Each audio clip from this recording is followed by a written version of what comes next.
कभी ऐसा हुआ है तुम अपनी क्लासरूम में एंटर कर रहे हो और ऑपोजिट साइड से कुछ लड़के आ रहे होते हैं, उनमें से एक से हल्का सा टकरा गए, लेकिन सामने वाला बांदा ऐसे रिएक्ट करता है जैसे तुमने जानबूझकर किया हो। वो गाली देता है और तुम्हें मारने की कोशिश करता है। उसके पीछे उसके 3-4 दोस्त खड़े होते हैं जो उसे सपोर्ट कर रहे होते हैं और तुम्हारी बेइज्जती का मजा ले रहे होते हैं। तुम कामली बात करने की ट्राई करते हो, लेकिन वो सुनना ही नहीं चाहते। सामने पूरा ग्रुप होता है, ना तुम फाइट कर सकते हो और ना ही वहां से भाग सकते हो। सब देख रहे होते हैं और हंस रहे होते हैं और तुम्हें बेइज्जती फील होती है। नेक्स्ट डे क्लास में सब बोलते हैं, तेरी तो फट गई, तू कुछ बोल भी नहीं पाया, तू तो नामर्द है। इवन गर्ल्स तक तुम्हें वीक समझने लगती हैं। लेकिन आज के इस वीडियो के बाद तुम्हें ऐसी सिचुएशन दोबारा फेस नहीं करनी पड़ेगी, क्योंकि आज मैं तुम्हें सिखाऊंगा कैसे 1 से लेकर 4 लोगों के प्रेशर में भी स्मार्ट, काम और कंट्रोल के साथ खुद को डिफेंस करना है, बिना पैनिक के, बिना ओवर रिएक्शन के और बिना अननेसेसरी रिस्क लिए। एंड कैसे तुम अपनी टेस्टोस्टेरोन का यूज करके नेचुरली स्ट्रांग बन सकते हो, जिससे कोई भी तुमसे पंगा लेने से पहले 100 बार सोचेगा। कमेंट में लिखो I am ready and let's start the video. सबसे पहले एक बात याद रखना, हर प्रॉब्लम का सोल्यूशन फाइट नहीं होता। एक असली वॉरियर तब तक नहीं लड़ता जब तक उसका सब्र टूट न जाए। अगर तुम शांति से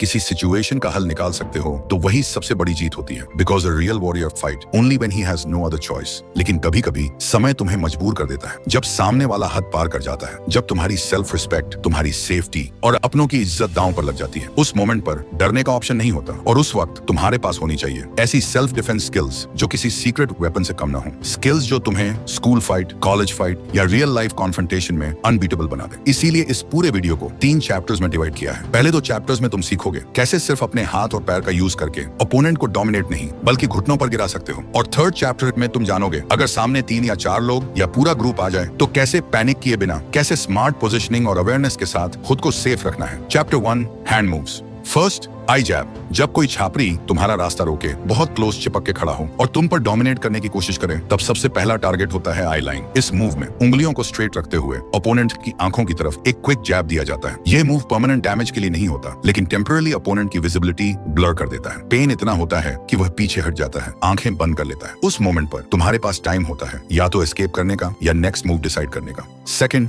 थ्रोट स्ट्राइक। थ्रोट बॉडी का एक वीक स्पॉट होता है। एक छोटी सी स्ट्राइक सांस बंद कर सकती है। जब ओपोनेंट बहुत करीब आ जाए मारने के लिए और तुम्हें क्लियरली लगे कि सिचुएशन सीरियस हो चुकी है, तब एक tight fast strike throat area यानी गले पर मारो। इस मूव में तुम्हें अपनी हाथ की एज ओपोनेंट की थ्रोट एरिया में एक पावरफुल स्ट्राइक करनी होती है बिना वार्निंग के। जैसे ही यह स्ट्राइक लगती है, सामने वाले की सांस रुक जाती है एंड वह ऑटोमेटिकली पीछे हट जाता है। कुछ सेकंड्स के लिए उसका बैलेंस चला जाता है। यह एक सरप्राइज अटैक है। Third, elbow smash. ये सबसे अंडररेटेड फाइटिंग टूल्स होते हैं। ये क्लोज डिस्टेंस में काम करते हैं, लेकिन इम्पैक्ट हैवी होता है। जब अपोनेंट पंच करने के लिए क्लोज आए, अपने एल्बोज को बॉडी के पास टाइट रखो और क्लोज रेंज में एल्बो स्मैश यूज करो। अपनी एल्बो से स्ट्रांगली उसके जॉ लाइंस में हिट करो। जॉ लाइंस और नोज पर लगने से दिमाग इंस्टेंटली डिस्कनेक्ट होता है, आंखों के सामने अंधेरा छा जाता है। बहुत बार इंसान यहीं गिर जाता है। बट इस मूव को तब यूज करो जब सामने वाला तुम्हारे बहुत करीब आ गया हो, तुम्हारे पास पंच करने का टाइम ना हो। इस मूव का बेस्ट पार्ट ये है कि एल्बोज को ब्रेक करना मुश्किल होता है, तो तुम्हें इंजरी होने के चांसेस भी कम रहते हैं। Fourth, back fist. Back fist एक हाई स्पीड और अनप्रेडिक्टेबल मूव है। जब ओपोनेंट क्लोज रेंज में हो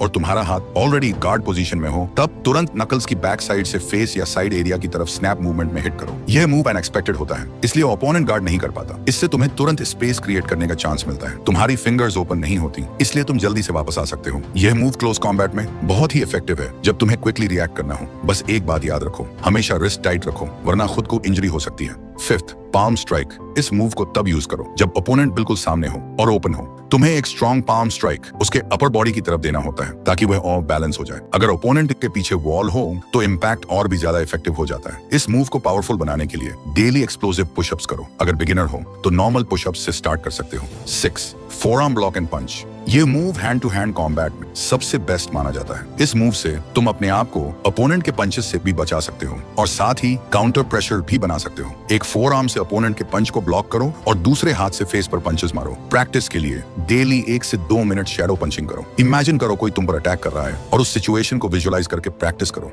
7, एल्बो स्ट्राइक। इसका यूज तब करो जब कोई तुम्हारा कॉलर पकड़ ले या बहुत क्लोज आ जाए। एक पावरफुल एल्बो स्ट्राइक उसके सर पर मारना है। इसका एक ही अटैक काफी है ओपोनेंट को गिराने के लिए। इसकी प्रैक्टिस के लिए तुम एल्बो शैडो फाइटिंग कर सकते हो ताकि टाइमिंग और कंट्रोल बेटर हो। Chapter 2, legs moves. First, straight front kick. Suppose करो कोई सीधा तुम्हारी तरफ दौड़ के आ रहा है तुम्हें मारने के लिए। इस मोमेंट पर स्ट्रेट फ्रंट किक का यूज डिस्टेंस क्रिएट करने के लिए होता है। तब आपको अपना पूरा स्ट्रेंथ लगाकर उसकी चेस्ट पर एक किक मारना है जिससे आपका ओपोनेंट दूर जाकर गिरे। इसका मेन गोल होता है ओपोनेंट को ऑफ बैलेंस करना और तुम्हें एस्केप का चांस देना। इस मूव की प्रैक्टिस के लिए तुम पंचिंग बैग या वॉल के सामने बैलेंस और स्पीड पर काम कर सकते हो। बेसिकली तुम्हें अपने पैर को कंट्रोल के साथ फास्ट और स्टेबल मूवमेंट में यूज करना सीखना होता है। Second, groin kick.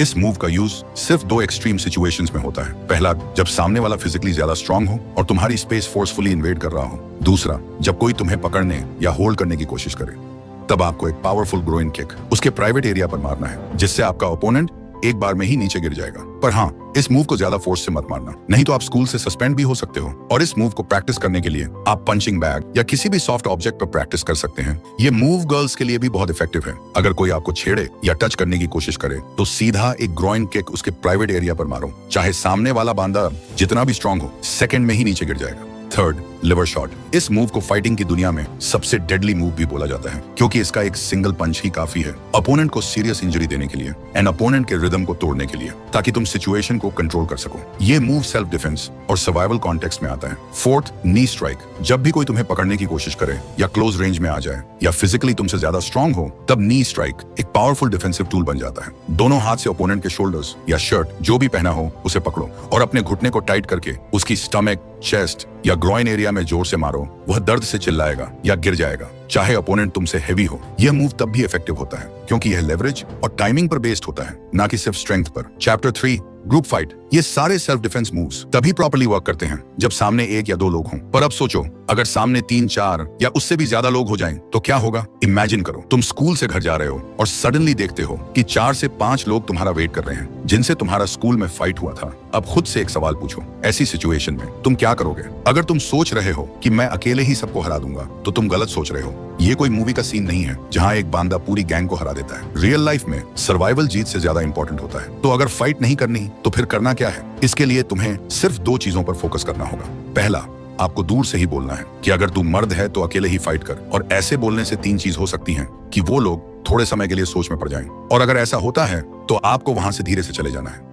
दूसरा, अगर उनमें से सिर्फ एक बंदा आगे बढ़ता है तो तुम्हें पहले बताए गए सेल्फ डिफेंस मूव्स का यूज करके खुद को डिफेंस कर सकते हो। तीसरा, अगर वो लोग कायर की तरह एक साथ आपको मारने के लिए आए तो तब ऐसी सिचुएशन में कभी भी फाइट नहीं करना है। तब आपको अपने हाथों में वो मिट्टी या धूल लेकर उनकी आंखों पर मार देना है जिससे वो लोग कुछ समय के लिए ब्लाइंड हो जाएं। तब तक आपको वहां से भाग जाना है। Bonus tips. अब समझो क्यों आप हमेशा स्कूल में बुली होते हो। तो इसके 2 सबसे बड़े कारण हैं। आपको अपना सेल्फ डिफेंस करना नहीं आता था, इसी बात का फायदा ये बुली करने वाले उठाते थे। लेकिन आज इस वीडियो में तुम सेल्फ डिफेंस करना सीख गए। लेकिन एक और रीजन है जिससे लोग आपको सबसे ज्यादा कमजोर मानते हैं, वह है स्कूल में हमेशा अनकॉन्फिडेंट रहना। इसलिए कोई भी आपको कुछ करने से पहले एक बार भी नहीं सोचता। और अनकॉन्फिडेंस डायरेक्टली कनेक्टेड है आपकी बॉडी लैंग्वेज से। आप कैसे चलते हो, बैठते समय आपकी बॉडी पोस्चर कैसी है, बात करते समय हाथों का कैसे यूज करते हो, ये सब कुछ मैटर करता है आपको डोमिनेंट या वीक दिखाने के लिए। तो अगर आप चाहते हो कि आपके अंदर भी एक ऐसी बॉडी लैंग्वेज अनलॉक हो जिससे सामने वाला बंदा आपको बुली करने की हिम्मत भी ना करे, तो इसके लिए आपको चाहिए एक फुल बॉडी लैंग्वेज गाइड जिसका फुल प्रोसेस स्क्रीन पर दिए हुए वीडियो में डिटेल्स में एक्सप्लेन किया है। क्लिक करके देख सकते हो। और हाँ, मैं तुमसे वहीं मिलूंगा।